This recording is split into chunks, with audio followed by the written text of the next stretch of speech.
예, 오늘 이렇게 6월 둘째 주일 이렇게 좀 더운 날씨에도 우리 하나님께 예배하는 이 시간을 기억하고 오늘 이 자리에 나오신 우리 사랑하는 그린빌 가족 한 분 한 분의 삶과 또 가정과 섬기시고 경영하시는 모든 일들 가운데 우리 하나님의 좋으신 은혜와 축복이 함께 하시기를 축원합니다. 이제 저희가 오늘 6번째 우리 사랑은 어떤 것인지, 사랑이 무엇인지, 왜 중요한지 함께 고린도전서 13장 말씀을 아주 꼼꼼하게 보고 있는데 오늘은 6번째입니다. 영원하고 완전한 것을 붙잡아야 진짜다. 오늘날 우리가 살고 있는 우리 시대는 그 인스턴트의 시대라고 합니다. 그 월마트 그 냉동 그 식품 코너에 가면 전자레인지에 이렇게 돌려서 뭐 3분이면 웬만한 음식들을 다 먹을 수가 있습니다. 만약 뭐 맥도날드에 가서 햄버거를 주문했는데 10분이 지나도 나오지 않으면 분명히 뭔가 문제가 있는 것입니다. 먹는 것만 그런 것이 아닙니다. 사랑도 마찬가지입니다. 순간적이고 찰나적이고 말초적인 사랑이 유행하는 시대입니다. 하룻밤에 이 불장난을 무슨 대단한 능력인 것처럼 말하고 또 이렇게 고리타분하지 않은 그런 현대인의 그런 쿨한 모습으로 이렇게 포장이 되기도 합니다. 그래서 결과적으로 사랑이 싸구려가 되어버렸습니다. 모두가 사랑에 목마르고 사랑을 갈망하지만 보면 껍데기 뿐입니다. 그러나 성경이 말하는 사랑은 좀 다릅니다. 오늘 사랑에 대하여 알아가는 6번째 시간, 사도 바울은 우리에게 영원하고 또 온전한 사랑에 대해서 소개합니다. 보다 영원하고 또 보다 완전한 사랑을 추구하는 것이 이렇게 쉬운 것은 아니겠으나 그 사랑에 한번 도전해 볼 때 우리 인생의 참다운 가치와 또 의미를 깨달을 수가 있습니다. 그저 세상 일에 이렇게 파묻혀서 아주 정신없이 살아가는 한 사람이 있었습니다. 하는 일이 너무 많아서 매사에 시간이 부족한 사람이었습니다. 그러다 보니까 이 하나님의 말씀인 성경은 이렇게 펴볼 엄두도 내지를 못했습니다. 기도도 그냥 그저 하는 둥 마는 둥 그렇게 했습니다. 찬송은 주일날 교회에 와서 예배 드릴 때 뭐 한두 곡 이렇게 부르는 것이 고작이었습니다. 뭐 구제와 같은 사랑은 뭐 이게 꿈도 꿀 수 없는 그러한 일이었습니다. 바쁘다는 핑계로 그리스도인다운 모습과는 좀 거리가 있는 그러한 삶을 살았습니다. 그러다가 결국 그에게도 마지막 순간은 찾아왔습니다. 그가 하나님 심판대 앞에 섰습니다. 보니까 예수님의 손에 생명책이 들려 있습니다. 예수님께서 생명책을 이렇게 펴시더니 쭉 훑어보면서 이렇게 말씀을 하십니다. 여기에 너의 이름이 기록되어 있지 않구나. 나도 한때는 너의 이름을 내가 생명책에 기록하려고 생각했었는데 내가 너무 바빠서 내가 기록을 못했구나. 물론 누군가가 이렇게 지어낸 우스개 이야기겠지만 그러나 굉장히 뼈 있는 이야기라고 생각합니다. 우리는 살아가면서 무엇이 더 중요하고 무엇이 덜 중요한지 그 선과 후를 제대로 구분하지 못하고 살아갈 때가 참 많이 있습니다. 예를 들어 요즘 그 한국에서 미국으로 이민을 오는 젊은 가족들은 대부분 왜 이민을 오셨습니까? 이렇게 물어보면 우리 아이들의 자녀들의 그 교육 때문이라고 이야기를 합니다. 그리고 실제로 자녀들이 정말 좋은 대학을 미국에서 이렇게 갈 수 있도록 정말 미친 듯이 일을 합니다. 부부가 새벽부터 나가서 밤 늦게까지 일을 합니다. 왜 그렇게 무리를 하면서까지 그렇게 일을 하십니까? 이렇게 물어보면 대답은 늘 똑같습니다. 자녀들을 위해서. 미국에서 자녀들이 잘 이렇게 성장하게 하기 위하여 그렇게 일을 하는데 정작 자녀들은 딴 이야기를 합니다. 처음 미국에 와서 말도 잘 안 통하고 학교 생활하는 것도 이게 쉽지가 않은데 엄마 아빠는 내가 그렇게 힘든 시간을 보낼 때 나를 방치했다라고 이렇게 이야기를 합니다. 엄마와 아빠의 사랑이 정말 필요한 순간에 내 주위에는 아무도 없었다 하소연을 합니다. 자녀가 어린 나이에 미국에 온 경우라면 엄마 아빠와 대화할 시간이 없으니 아이들은 한국말을 전혀 못하게 되고 또 늦은 나이에 미국에 이민을 온 그래서 영어를 잘 하지 못하는 부모와는 이제 깊은 이야기를 나눌 수 없는 관계가 되어버립니다. 자녀 교육 때문에 미국에 왔는데 오히려 부모와 자녀 간의 관계가 더욱 나빠지게 됩니다. 제가 10년 정도의 미국 생활을 하는 가운데 이러한 가정을 여럿 만나보았습니다. 무엇이 정말 중요한지를 잠깐 잃어버리면 그렇게 됩니다. 내일부터 저희 교회에서 여름성경학교 VBS를 합니다. 우리 아이들에게 하나님의 사랑을 심어주고 싶습니다. 인생을 살면서 그보다 더 중요한 것이 없기 때문입니다. 가장 중요한 것을 볼 수 있고 또 붙잡을 수 있는 능력이 바로 지혜입니다. 세상은 언제나 흔들리기 마련입니다. 지금까지 살아오시면서 어디 세상이 내 마음대로 내 뜻대로 된 적이 있으셨습니까? 늘 흔들리고 늘 생각지도 못한 사건 사고들이 우리를 괴롭히고 늘 우리를 넘어지게 합니다. 그럴 때마다 같이 흔들리거나 내 마음을 잡지 못해 갈팡질팡 살게 되면 평생을 그 뒤치다꺼리 하다가 그냥 허무하게 죽게 됩니다. 그러나 중심이 바로잡힌 인생은 아무리 세상이 흔들려도 덩달아 흔들리지 않습니다. 하나님께 소망을 두고 살기 때문입니다. 하나님께 소망을 두는 삶은 완전하고 영원한 것을 믿음의 눈으로 바라보고 그것에 더 가치를 두는 인생입니다. 한국의 그 100주년 기념교회를 담임하고 있는 이재철 목사님이라고 하는 분이 계시는데 굉장히 존경받는 분이십니다. 그분 책에 이러한 글이 있습니다. 미국에 있는 한 성도님으로부터 편지를 받았다. 아들이 어릴 때는 교회에 다녔지만 장성하면서 발길을 끊었다는 것이다. 아버지는 아들에게 신앙생활을 다시 시작할 것을 권했지만 그때마다 아들의 논리에 자신이 압도당하고 만다는 것을 알게 되었다. 진정 하나님이 사랑의 신이라면 왜 태어날 때부터 불구자가 있게 하는가? 정말 하나님이 정의의 신이라면 어떻게 이 땅에 불의가 기승을 부릴 수 있는가? 정녕 하나님이 전능의 신이라면 어찌 이 땅에 그토록 숱한 재난이 있을 수 있는가? 이와 같은 아들의 공격에 아무 대답도 할 수 없다는 것이다. 나는 그분께 다음과 같은 요지의 답장을 드렸다. 만일 이 세상의 삶으로 모든 것이 다 끝나버린다면 아드님의 주장이 100번 맞습니다.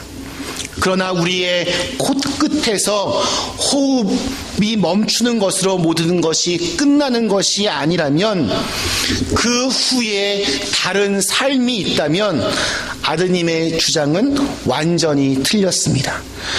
태어날 때부터 불구의 몸으로 태어났기에 한평생 영혼을 바라보고 살아간다면, 불의한 사람으로 인해 고통받기에 영혼을 사모할 수밖에 없다면, 재난을 당했기에 비로소 영혼에 대해서 눈뜨는 자가 되었다면 그보다 더 복된 사람은 없습니다.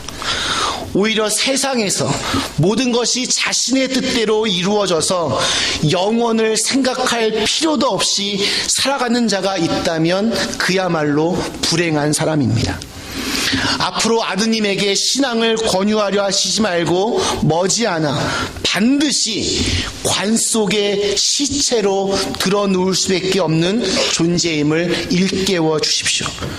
언젠가 아드님이 죽음이란 남의 것이 아니라 바로 자신의 것임을 인식하게 될 때 그는 영원한 생명의 하나님을 향하여 돌아서게 될 것입니다. 사랑하는 그린빌 가족 여러분, 저와 여러분이 하나님을 믿는다고 하는 것은 우리의 삶의 초점을 좀 더 영원하고 완전한 것에 맞추어야 한다는 것을 의미합니다. 그러나 옛날 고린도 교회는 그렇지 못했습니다. 그들은 영혼보다는 순간적이고 일시적인 것에 더 관심이 많았습니다. 온전한 것보다는 부분적인 것에 더 치중했습니다. 하나님께서는 우리를 사랑하시기 때문에 우리에게 선물로 다양한 은사들을 우리 모두에게 주셨습니다. 반드시 한 가지 이상의 은사가 저와 여러분에게 있습니다. 그것을 통해 하나님의 살아계심을 믿게 하고 하나님께 영광을 돌리게 하기 위해서입니다. 그러나 고린도 교회 교인들은 방언도 못하는 사람이 무슨 교인이냐, 예언도 못하는 사람이 무슨 리더냐, 아는 것도 없이 무식한 사람이 무슨 용기로 우리 교회에 나왔느냐 하면서 누가 더 잘났는지, 어떤 은사가 더 센지 서로 싸웠습니다. 예언의 은사가 있는 사람들은 아무 데서건 아무한테나 예언을 하며 자기를 과시합니다. 방언의 은사가 있는 사람들은 예배 시간에도 주위 사람들은 아랑곳하지 않은 채 큰 소리로 방언 기도를 합니다. 지식의 은사가 있는 사람들은 뒤에서 팔짱을 낀 채 저건 아니시, 저 사람은 틀렸네 하면서 함부로 사람을 정죄합니다. 같은 얘기도 꼭 어려운 말을 집어넣어서 자기가 얼마나 배운 게 많은 사람인지를 자꾸 드러내려고 합니다. 그런 고린도 교회 교인들을 향하여 오늘 사도 바울은 8절에서 이렇게 말합니다. 사랑은 언제까지나 떨어지지 아니하되 예언도 패하고 방언도 그치고 지식도 패하리라. 가장 중요하게 붙들어야 할 가치가 바로 사랑이고 그 사랑만이 우리를 영원하고 온전하게 만들 수 있다라고 강조합니다. 영원하고 온전한 것을 붙들며 산다는 것은 바로 사랑하며 살라는 것입니다. 오늘 사도 바울은 사랑은 언제까지든지 떨어지지 아니한다라고 말을 합니다. 성경은 이것을 love never fails라고 이렇게 표현합니다. 좀 의역을 해보면 사랑은 어떤 경우에도 결코 실패하지 않는다라는 것을 의미하고 있습니다. 떨어진다라고 하는 것의 헬라어 단어는 펩토인데 이파리가 시들어버린다, 혹은 무대에서 배우가 사라진다, 혹은 무대에서 배우가 끌려 내려온다라는 뜻으로 사용된 말이었습니다.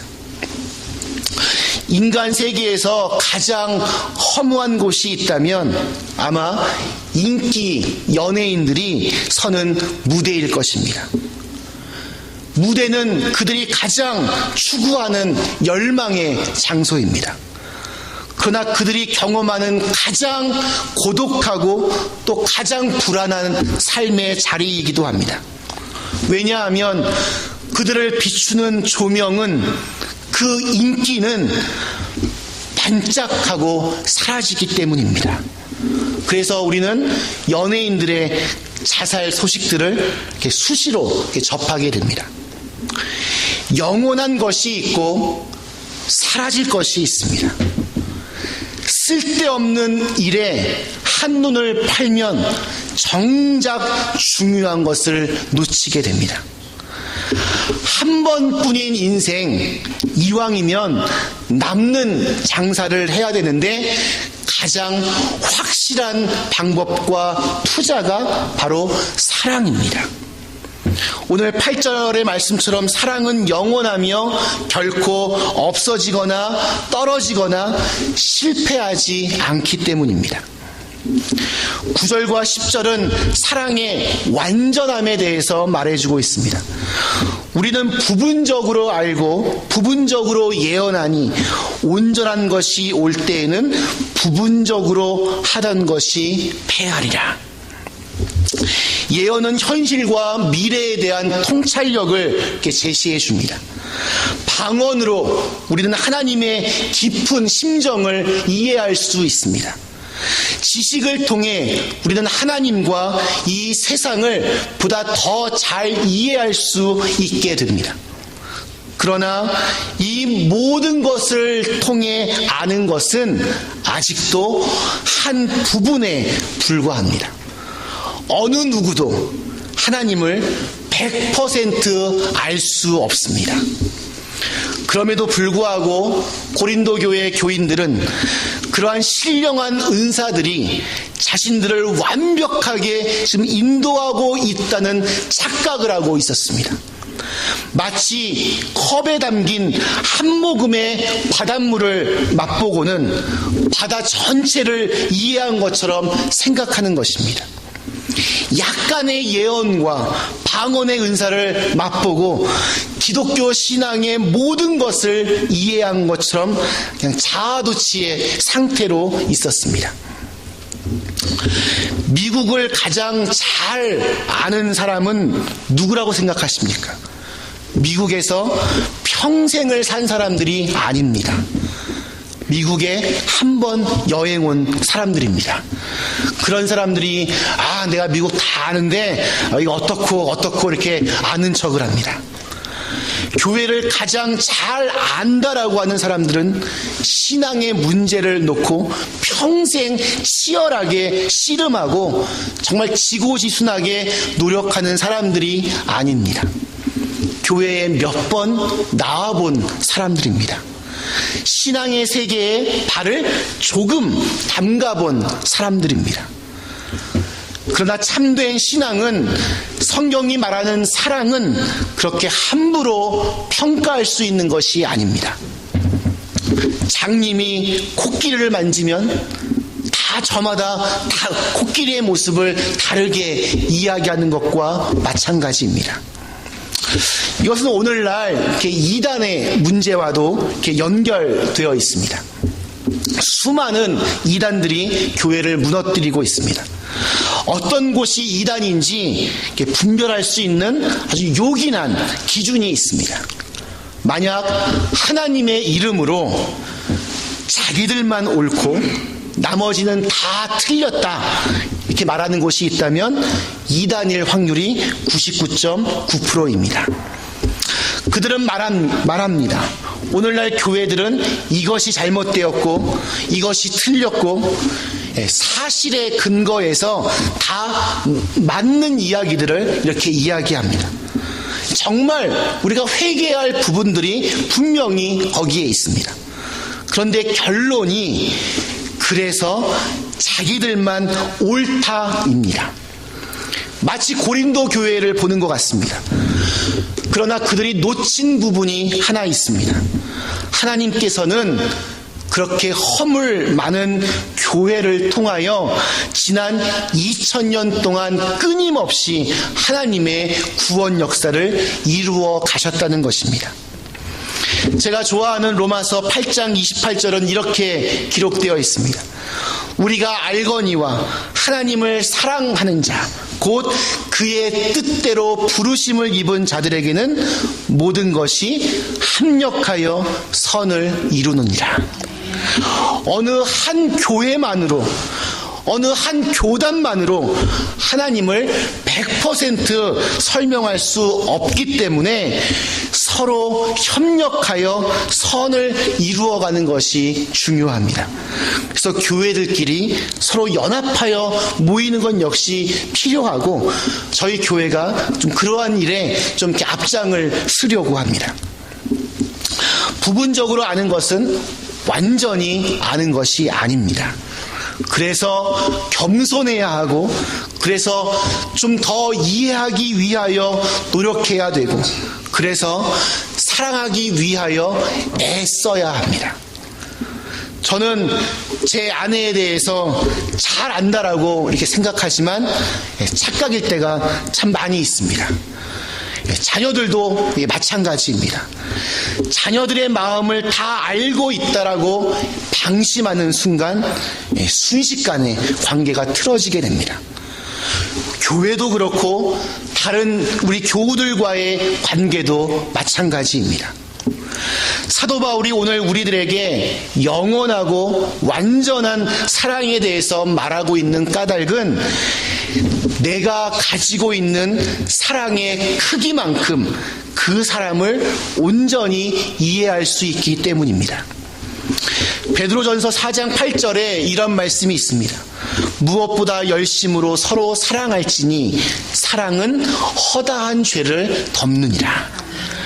죄는 사랑 앞에서는 힘을 쓰지 못합니다. 저와 여러분은 하나님께서 우리의 모든 죄를 용서하여 주신다라고 믿습니다. 그 이유를 아십니까?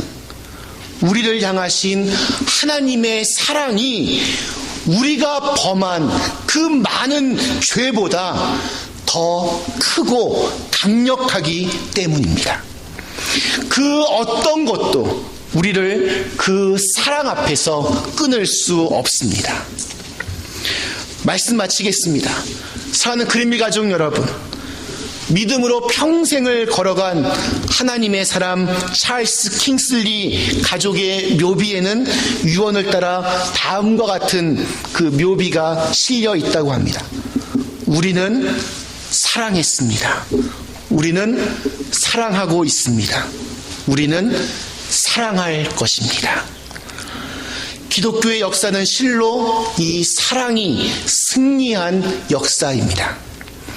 사나운 짐승들의 먹이로 던져졌던 원형 경기장에서 초창기 1세기의 순교자들은 이렇게 고백하였습니다. 나를 저주하십시오.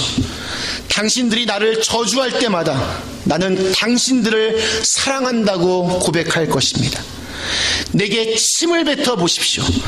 그러나 나는 사랑의 숨결을 뿜어낼 것입니다. 나를 때리십시오.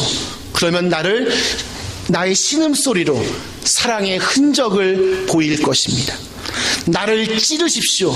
나는 사랑의 피를 흘릴 것입니다. 나를 짐승의 먹이로 던지십시오. 나는 사랑의 제물이 될 것입니다. 나를 불태우십시오.